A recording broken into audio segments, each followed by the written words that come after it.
listening to Footscray Live. Welcome everyone, live from Footscray City College, you're listening to Footscray Live. My name is Luke, and with me today is Marley, Ned and Malcolm. This is the Trans Show. Joining us today is Alex Tyndall, performer from Escape Velocity. How are you today, Alex? I'm doing pretty good. So what is Escape Velocity and how have you been involved? Okay, so Escape Velocity is a huge project that started about a year and a half ago based around young transgender diverse people. It has a couple of stages with different things. So we've had a lot of films made with a lot of young trans people at the forefront of that. And we also had Escape Velocity Walks the City, which was more of a theatre project. I got involved with it right at the start in the workshop process where a bunch of us came together. A lot of us came from like Minus 18 and like organisations like that, St. Martin's Youth and stuff like that. And we basically just told our stories to each other and to the people making this project. And with that information, they made the films and they're amazing. So do you have any stories from Escape Velocity Walks that you'd like to share? Yes. So I did a walk with someone whose like child was trans, and they came to the show to, I guess, understand what it's like to be a young trans person.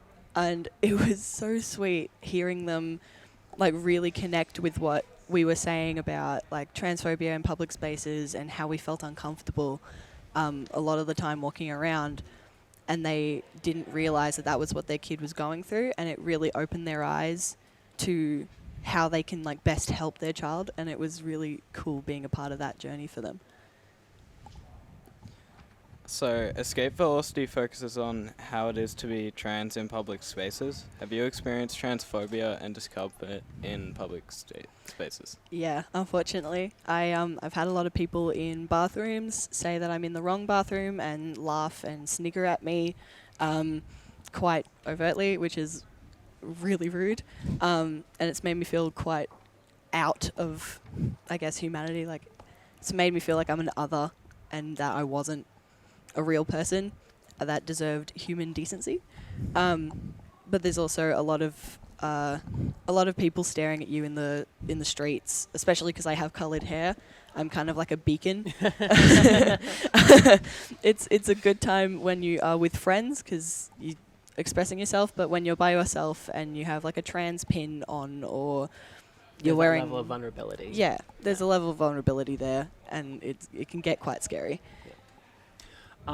From seeing some of the videos, they're so incredibly moving and so beautifully shot as well. I remember looking at Luke's story particularly, which hopefully we'll get to listen on Footscray Live at some point. It made me learn a lot as a teacher and kind of what students are going through. What advice can you kind of put out there for educators and school systems, because I guess not as many schools are as progressive as Footscray, and we're still learning as an education system here, and hopefully we'll get to a point where every teacher is on the same page and of level of understanding and empathy. But what other advice could you give out there for especially those maybe older educators that are a little bit more harder to kind of understand and come to terms with kind of this movement that is happening in terms of trans rights, gay rights, etc.? Yeah.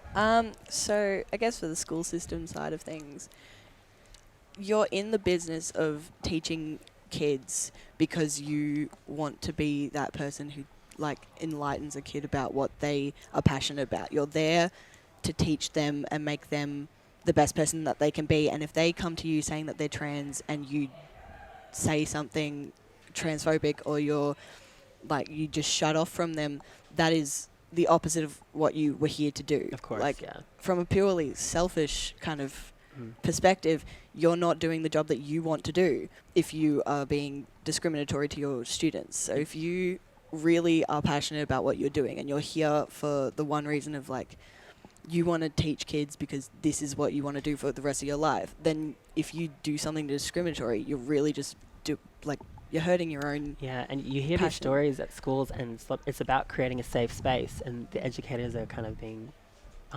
hypocritical almost. Yeah. And it's like, I know that myself and some other teachers at the school are shocked when we do read a lot of news articles out there and going, well, what's happening in other systems, not mentioning any, It's not going to Yeah. bag out anyone on Yeah. radio. But yeah, it's devastating to see that. Have you come across any kids who have come through Escape Velocity, particularly with, I mean, I haven't seen all of them, but like any truly devastating stories, and like what advice can you give them as a student?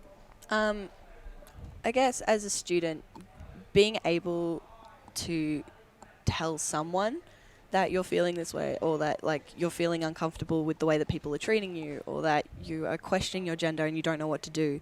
If you tell someone, if it's a trusted teacher or a friend or a parent or whatever, having that bravery in the first place just sets you apart from everyone, and that you're on your way and you're doing great. Even if you get a bad response, there are still people around you outside the school system and in the school system, maybe not yours, but somewhere else, where you'll be able to find somebody who will be able to help you. And you're the one in the right here. It's not them. It's really not them. It's not about them being like right and you're the wrong one here. It's completely the opposite. So as long as you remember that. So on the topic of Escape Velocity, you got to work with other young trans people. How did that feel in comparison to working with cisgender people? It was amazing. It was so good. I loved having to work with trans people in particular, because at least trans people knew what I was kind of going through, and to make a piece that was solely dedicated to being a trans person, if there was majority cis people on the team, it would feel disingenuous almost, and that like it was just tokenism to an extent. But having the majority be trans people, it felt like it was truly something that we were doing because it made sense to us, and it made everyone feel like we were heard for the first time. Instead of like, I've been in theatre projects where I've been with pretty much wholly cis people, and it's been a completely different experience. Like, I've still felt proud of those experiences, but they're not the same. Like, you get that camaraderie with people when you are all trans, making something about trans people that you wouldn't get anywhere else. And now we're like a little family. You don't get that anywhere else. Yeah. So like when you come into professional spaces, is there anything that cisgender people can do to make you feel comfortable and make you feel like this is going to be a space that's going to be easy for you to work in? Yeah, definitely. There's, first of all, like the easiest thing that you can do is ask somebody's pronouns, whether they're cis or trans. Asking everyone's pronouns is a really good starting point. Being able to like set that bar, everyone knows what everyone's pronouns are. It's an equal playing field. And if you ask like a cis person their pronouns as well, it's like it's not just singling out the trans person. Yeah, it's everyone, equality then. Yeah. Yeah. Like everyone knows everyone's pronouns, whether you're cis or trans. Just like one of the easiest things. It's so easy. It's like 2 seconds out of your day. But otherwise, just being able to, I guess, have a safe area where like you can go to your manager if you're feeling discriminated against. And if there's like, my manager's amazing in the fact that like before I even started doing my job, but after the training period that was done, they were immediately like, if someone misgenders you, if someone is discriminatory against you, tell me, because I will kick them out of the venue. Like, they are not allowed here if they're going to be rude to you. And just having that on the table made everything so much better. Yeah, that's great. So Ned, I understand that you came to Escape Velocity Walks. Did you enjoy the performance as an audience member? Yeah, it was good. It was nice meeting like different people who you don't usually meet, who are different to me. And I feel like we hear a lot more about trans people from people who aren't actually trans. So it was nice to have seen that, to be a part of that.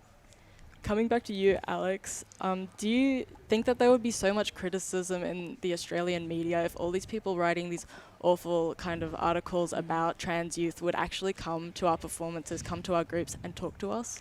It would be so much less negative. Like, once you meet someone in the community, it opens your eyes to, like, they're just humans. They're exactly the same as you, except we were just born different to you. That is the only thing different about us. We're exactly the same. We have the same passions as you. We go to the same workplaces as you. We're in the same schools as you. It's absolutely the same thing, except we just have to deal with something on our end that you don't. If people wanted to find out more about the trans walks and your performances, etc., where can they find this information? So there's a lot of social media accounts all over the place. We have an Instagram account. We have a Facebook page.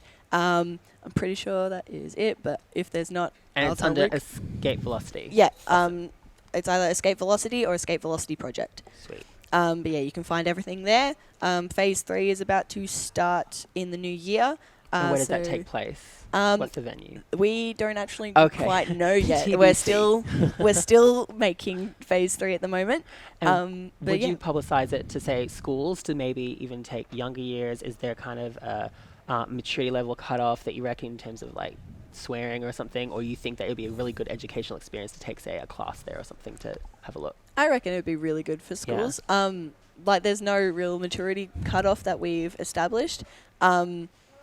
Like younger or older. I think it would be a great idea for health classes to do Yeah, this. definitely. Why definitely. aren't health teachers taking their kids to this? Exactly. It would be brilliant if like a teacher decided to bring a class of students to get educated on All trans right, stuff. kids, Saga Club needs to put this forward to the health department.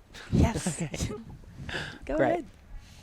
ahead. Is there anything you'd like to say to people who don't understand what being trans means? I guess being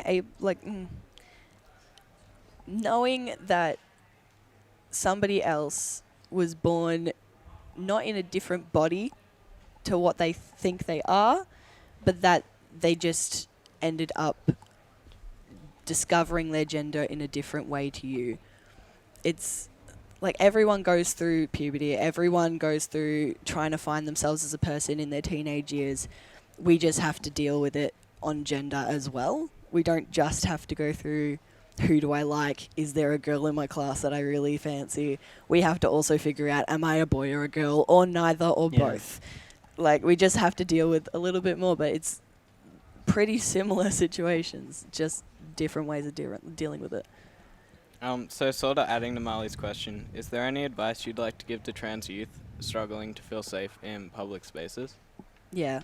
I guess if you have people around you who you feel safe with, you can go out with them, feel as safe as you can with your support network around you. If you don't feel like you have a support network, you can always reach out to organisations like St. Martin's Youth or Minus 18, all these youth organisations that deal with LGBT youth and a lot to do specifically with trans people. You can reach out to these people and they will make sure that your experience is valid, even if something does go wrong in public, you have somewhere to fall back on. That brings our interview to an end. Alex, thanks for joining us. Thank you so much. Thank you so much. Thanks. That was Alex Tyndall, performer from Escape Velocity. I'd also like to thank my panel for today, Malcolm, Marley and Ned. My name is Luke and thanks for your company. This has been The Trans Show on Footscray Live. You're listening to Footscray Live.